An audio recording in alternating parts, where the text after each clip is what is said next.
So we have been looking at increasing independence with our Year 3 class and how we can use digital learning to support this. So the reason why we chose to do this, and there's a little bit of a summary of what we're going to be doing, it will come up in our introduction. So along the process, we've done a pre-assessment, we've looked at resources, the why, the how, what worked well, and we've done a post-assessment to get the children's views so we can see how they feel about the progress that they've made, as well as sharing our class TA view as well, which you'll see later on. So the reason that we chose to look at independence, and it has a lot of links with confidence as well, is because as a Year 3 class, I think every Year 3 class has the same problem, where children are moving from foundation phase into Key Stage 2, and there's lots of different needs for kind of changing in their independence and their confidence as an independent learner. We found this year, more so than others, that we had lots of children that were struggling with their self-confidence and seeing themselves as independent learners. And a lot of them felt like they needed more adult support than they actually probably did, but it was a little bit of a safety net for them. So we decided to explore ways that we could make them feel more independent using digital resources that would hopefully then reflect in the rest of their learning across the curriculum. So to start the project off, we did a bit of a pre-assessment. So every child in the class had one of these self-reflection forms. It started with really simple questions where they just had to rate themselves. So use the faces because it's something they're all familiar with and something that they all know how to quickly and accurately answer. The first 5 questions about how they feel accessing different things and if they can do them by themselves. And then we had 2 questions where they had to say why they thought it was difficult to do these things by themselves, and then if there was anything they wanted particular help with. So we took their responses and we weren't surprised how low they were. 100% of children, so the whole class, felt that they weren't confident in 3 or more of the digital areas. All children said they needed help with accessing the platforms independently. So we couldn't get on with any of our tasks until they could actually do that. And then most of the children felt like they didn't have any previous experience. That's what came up in what they thought was difficult and how we could help them, is that they didn't feel like they had those skills to help themselves become independent. They were very much used to an adult helping them do things and showing them exactly what to do and when to do it, or in some cases even doing it for them to get them logged on. So they didn't have those initial skills that they needed to empower them to become more independent learners. So that's where we started. And our next problem was to decide how we were going to tackle it, what resources we wanted to use, what platforms we wanted to use. So these were the main 4 that we went with. We did bring other things in along the way, but we used task projects, Seesaw, Accelerated Reader, and Hub. So they're things that we use throughout the school. Accelerated Reader is used in our Key Stage 2. But all the others are used throughout the school. So they are things that they have familiarity with, but it was just finding different ways of using them to gain that confidence and that independence. So why did we choose these activities? So we decided to use the 4 different ones because we didn't want them to get stuck on one platform and knowing how to use it. We wanted to help them create transferable skills that they could use across a range of different platforms. Task is a really wonderful resource. I'm sure a lot of schools use the task wheel, and it's something that we've used for a long time. So we worked at using it in digital projects. They had to follow the task wheel, and as the year went on, we've done several different task projects. And to start with, the work had to be completed digitally. So they could create a PowerPoint. So we did lots of work on how to use PowerPoint, and did lots of modelling, lots of scaffolding. Same with using kind of Adobe Creative Cloud, and we worked on those skills. But as we've moved through the year, we've used the task wheel and removed the digital elements one by one so that they're using it in different areas of their learning.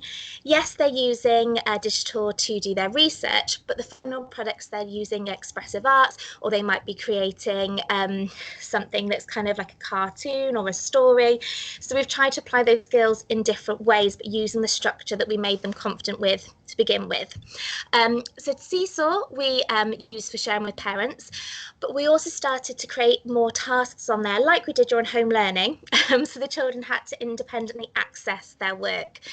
We put examples of what the work could look like when they'd finished it, and some tasks were interactive ones to be done on there. And was really interesting to see as they kind of got more used to using the platform by themselves and how they could do different things on there. That language was coming into their different work, and they were using, for example, we had activities on there where they had to explain how to use a maths method. So they were kind of recording themselves and talking about it.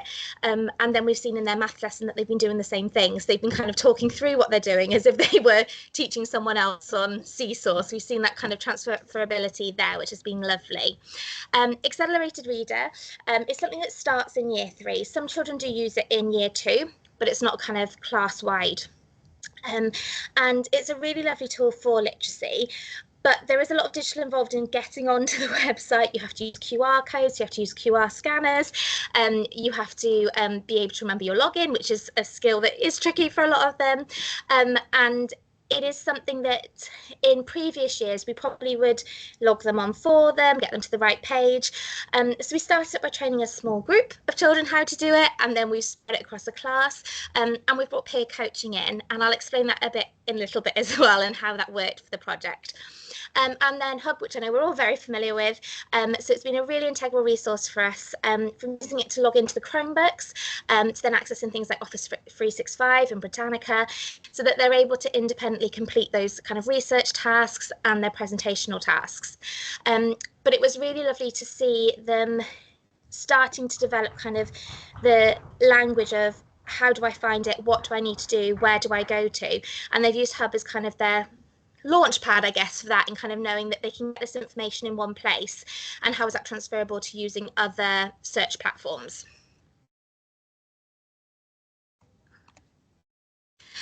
So 2 things that we found worked really well throughout the year.